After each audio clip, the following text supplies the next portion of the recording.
तर निवडणूक आयोगानं निवडणुकांसाठी घाई केलेली आहे असं मनसेनं म्हटलेलं आहे। मनसेकडून संदीप देशपांडे यांचं हे विधान समोर आलंय।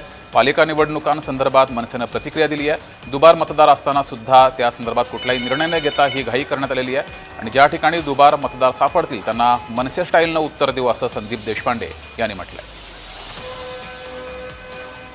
इतके दिवस आज निवडणुका उद्या निवडणुका 4 महिने पुढे 2 महिने मागे जे काय चाललेलं त्याच्यावर अखेर पडदा पडला आणि निवडणुका घोषित झालेल्या आहेत।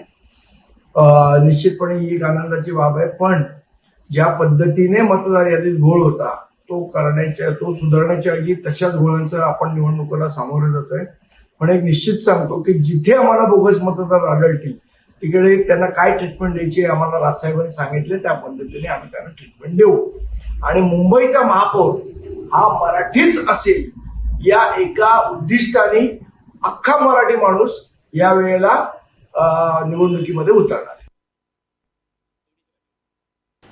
तर मनसेनं या संदर्भात आक्रमक भूमिका मांडलेली आहे। दुबार मतदार ज्या ठिकाणी सापडतील त्या ठिकाणी त्यांना मनसे स्टाईलनं उत्तर देऊ असा इशारा संदीप देशपांडे यांनी दिलाय।